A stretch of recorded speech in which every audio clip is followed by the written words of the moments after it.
No one can control you unless you hand them the keys. Every insult you dwell on, every disrespect that rattles your chest, every judgment that shakes your self-worth, it only has power because you handed it over. You reacted. You personalized it. You let someone else's words rewrite your inner world. But what if you didn't? What if you took the keys back?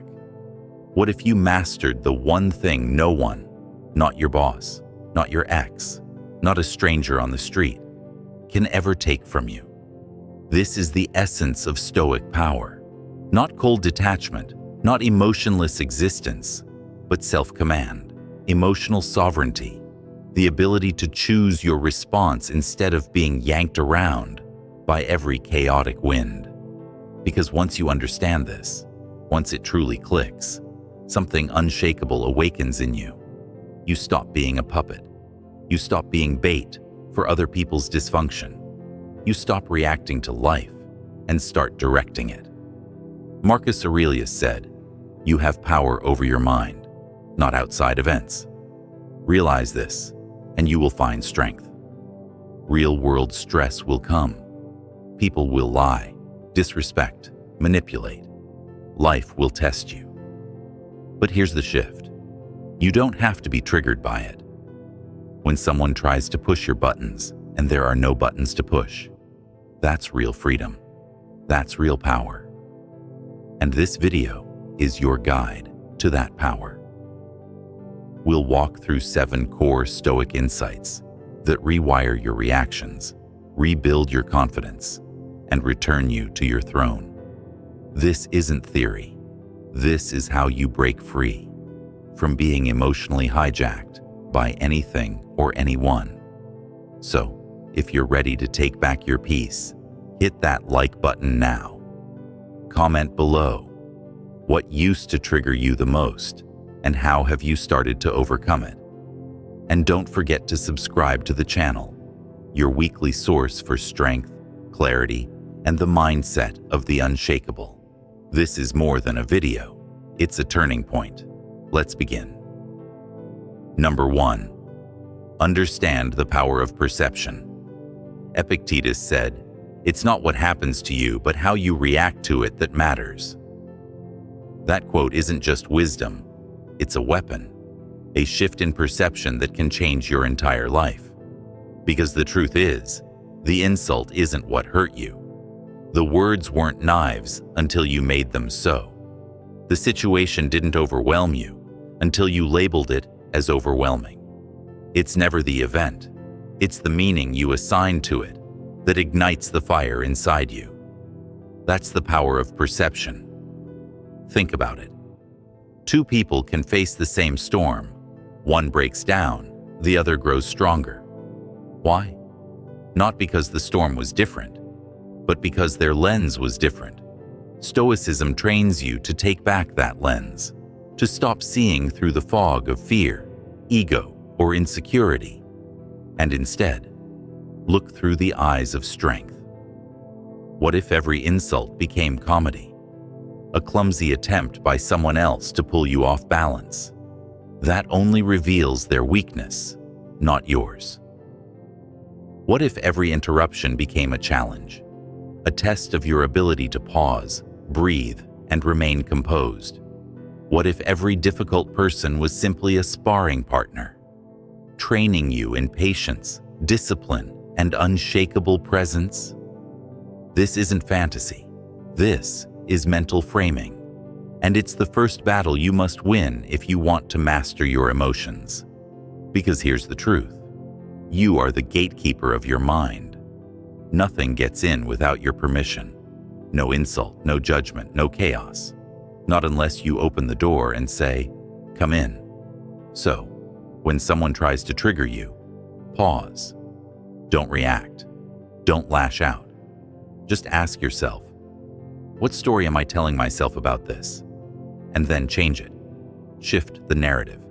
Don't cast yourself as the victim. Don't play the role of the helpless or the enraged. Instead, write yourself as the warrior, the one who sees through the illusion, the one who chooses strength over spiraling. because that's what perception really is, a story. And the power. It's always been in your hands to rewrite it. The Stoics knew this. They practiced it. They trained it like a muscle. And now, it's your turn. Let the world hurl its chaos. Let people bark, lie, disrespect, distract. That's their burden. You stay rooted. You observe. You reframe. You remain the author of your internal world. This is where emotional control begins, not in resisting the outside, but in reclaiming the inside. Because when you understand perception, you understand power. And when you master perception, you become untouchable. Number 2, take nothing personally.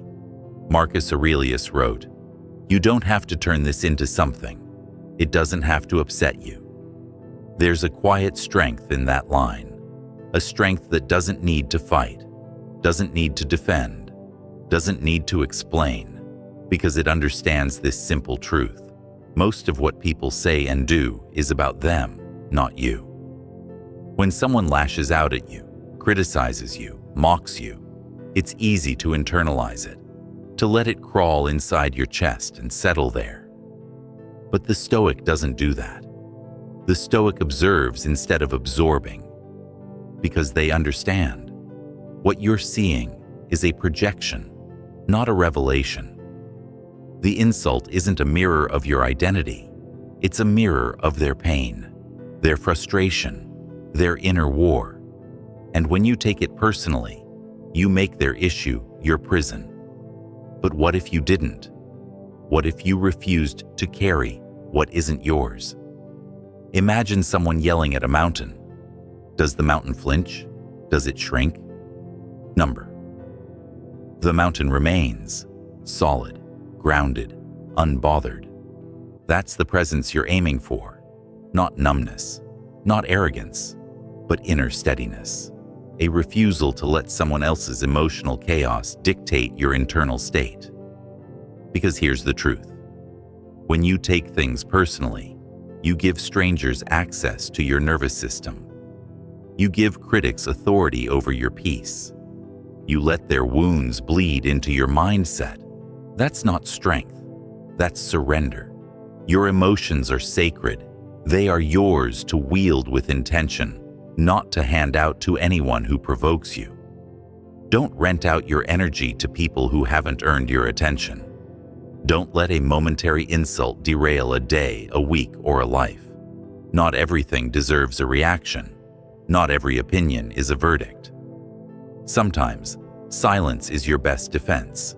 Stillness, your greatest weapon. Because when you remain calm in the face of provocation, you send a signal, not to them, but to yourself, that you are in command. And that changes everything. The Stoics were not passive, they were powerful. But their power came from restraint, not reaction. From principle, not pettiness. When Marcus Aurelius wrote those words, he was reminding himself, I don't have to let this get to me. I can choose peace. I can choose perspective. I can choose sovereignty. So, next time someone tries to push your buttons, remember, those buttons only work if you've wired them in. Unplug them, disarm them. Take nothing personally. Let their words fall to the floor like ash. Let their judgments float away like smoke. You are not here to absorb their chaos. You are here to master your own. Number 3, separate what you can and can't control. This is the foundation of Stoicism, the dichotomy of control. Epictetus taught, some things are up to us and some things are not. In those few words lies a lifetime of peace, if you truly live by them. Because the moment you separate what's yours from what isn't, the chaos of the world stops being your burden. You stop trying to control the weather. You stop trying to rewrite other people's minds. And you finally turn inward, to the one place where your power has always lived. You can't control what someone says to you, You can't control how they treat you, what they think about you, or the energy they bring into the room. But you can control your breath, your thoughts, your tone, your reaction. And when you own that fully, you step into real freedom. Because now, no matter what storm is outside, your inner world stays calm. This shift in focus changes everything. When you waste time trying to make people like you, understand you, or treat you differently, you give your power away.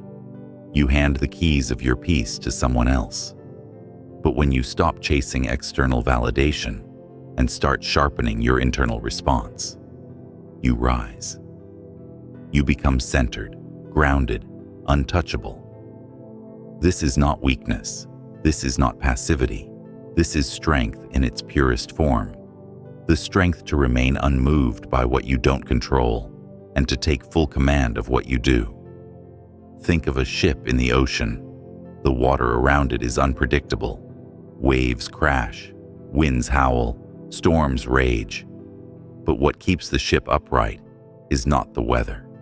It's the anchor, the ballast, the design, the choices made before the storm ever came.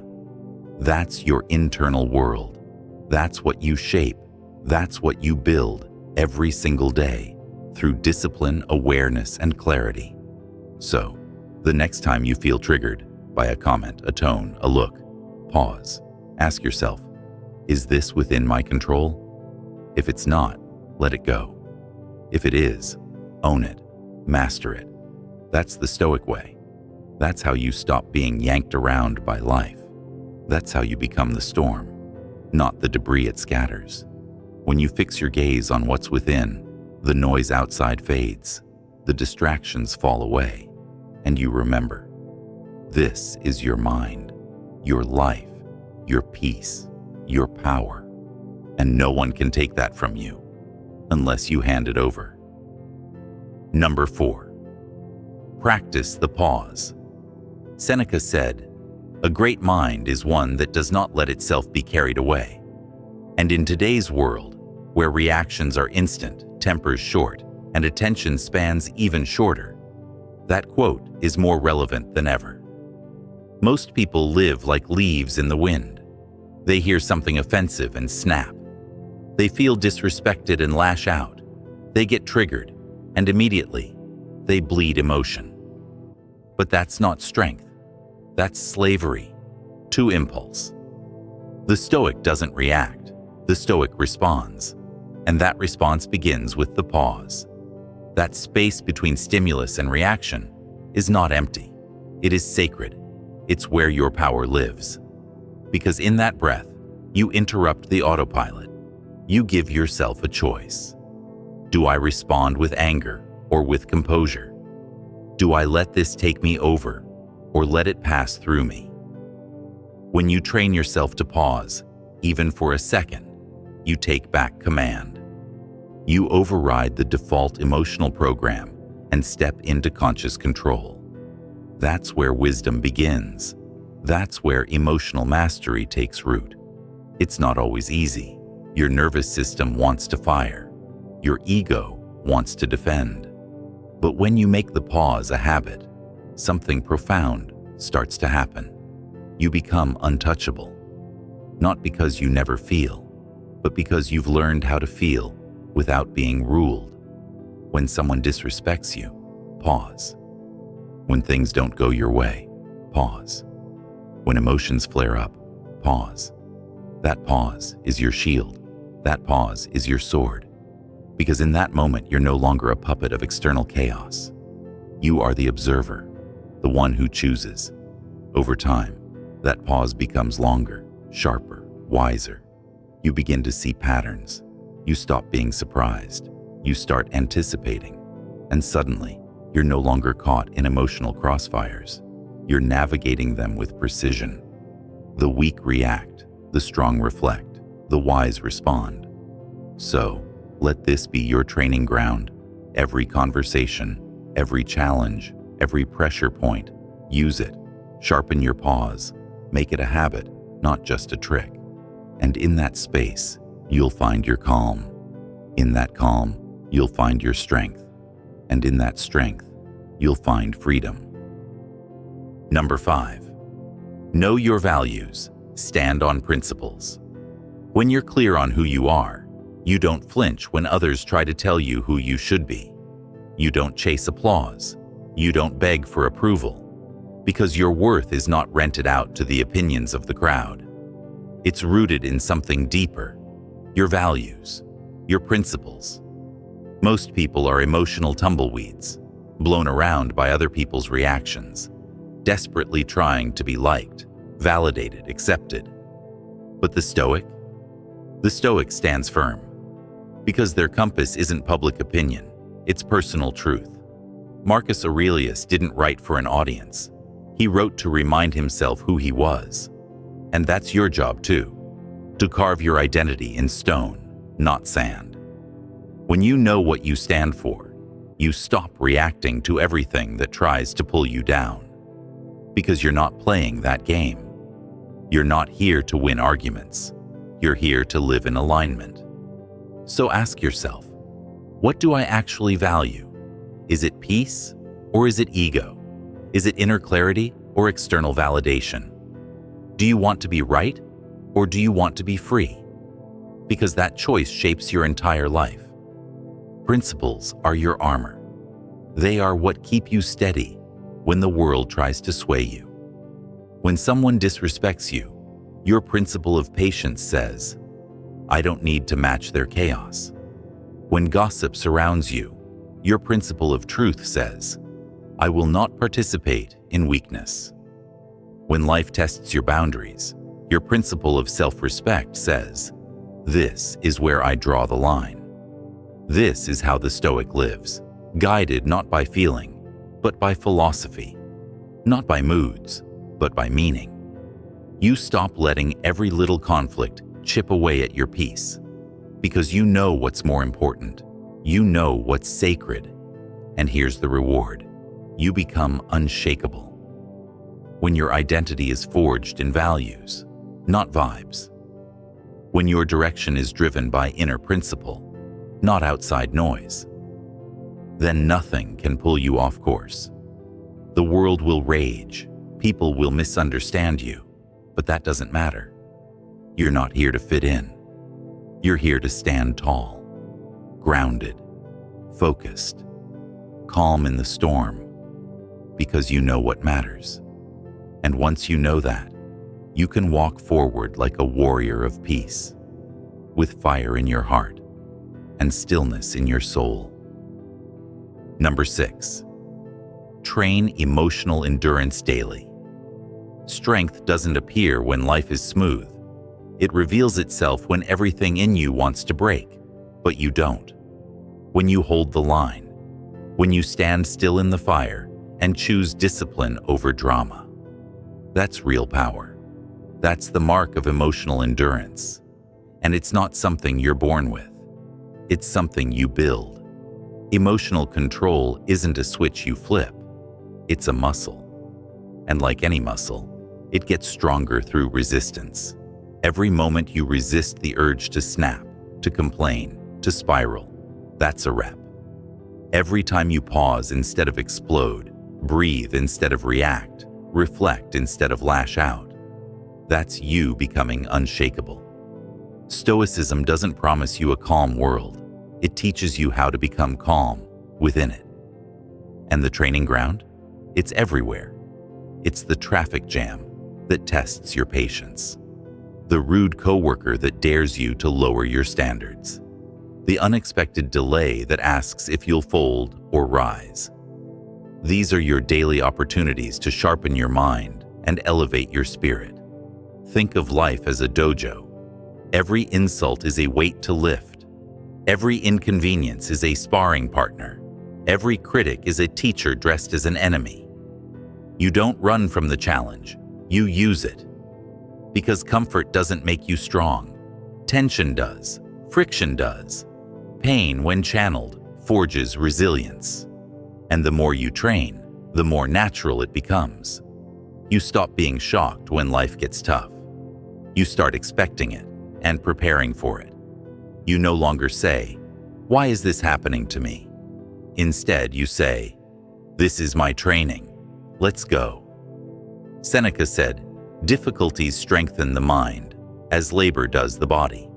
That means every test is a tool. Every setback is a setup for strength. Don't avoid them. Embrace them. You're not here to be emotionally fragile. You're here to be forged, to walk through storms and carry stillness with you, to train your nervous system until peace becomes your default, no matter the chaos. So, don't wait for life to get easier. Train harder. Practice calm under pressure. Choose clarity when you're tired. Pick self-mastery when your emotions scream otherwise. The more you train, the less the world can shake you, because you've already been through the fire, and now you are the fire. Number 7. Remember memento mori. Seneca said, you act like mortals in all that you fear, and like immortals in all that you desire. That line pierces the soul, because we waste our precious hours fearing death, yet live like we'll never face it. We get caught up in petty drama, meaningless insults, and temporary discomforts, as if we have eternity to spare. Memento mori. Remember that you will die, not as a threat, but as a liberation, not to make you fearful, but to make you fearless. One day, none of this will matter. Not the stranger's rude comment, not the coworker's disrespect, not the missed opportunity, or the argument you can't let go of. All of it, dust. All of it, gone. So the question becomes, why let it control you now? You weren't born to be triggered by every passing inconvenience. You were born to live deliberately, to rise above the noise, to make your days count.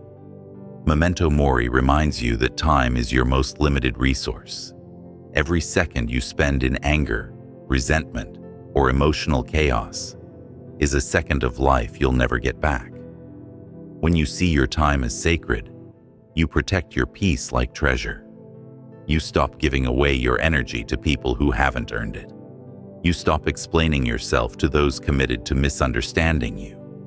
You stop letting small minds pull you into small battles, because you're here for something greater.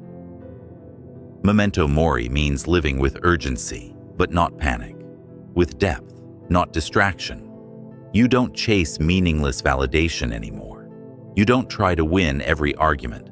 You realize, I don't need to react to this. I need to rise from it. That's how the Stoic thinks. Not, how do I get even? But how do I move forward? Not, why is this happening to me? But how can I respond with purpose? Because when you live with death in mind, you stop settling for emotional weakness. You step into your role as a conscious, powerful being. You start choosing what truly matters and walking away from what doesn't. Every breath is a gift. Every day is a page in your legacy. Don't let someone else's dysfunction write your story. Don't let a moment of madness steal hours of your peace. So, remember memento mori, not to live in fear, but to rise in clarity. Let it sharpen your focus. Let it quiet your mind. Let it awaken your power. Because time is slipping, and your strength, your clarity, your peace, they are needed now more than ever. No one can trigger you unless you hand them the keys. Take back the keys. Reclaim your emotional territory. Because in a world full of noise, distractions, and chaos, stillness is your superpower. Live like a Stoic. Breathe like a master. Respond like a leader. That's how you become untouchable. That's how you walk through fire and come out sharper, not scarred. Every insult you don't react to, every judgment you don't absorb, every petty conflict you rise above. Those are victories. That's discipline. That's strength. Because you are not your reaction. You are your response. And every time you choose clarity over chaos, you step deeper into your own power. If this video hit home, smash that like button. Share your biggest takeaway in the comments. We read every single one. And don't forget to subscribe to Stoicism Reborn for weekly drops of timeless wisdom and modern fire, built for warriors of the mind. This is your mind. Own it. This is your life. Lead it. And remember, the calmest man in the room always wins.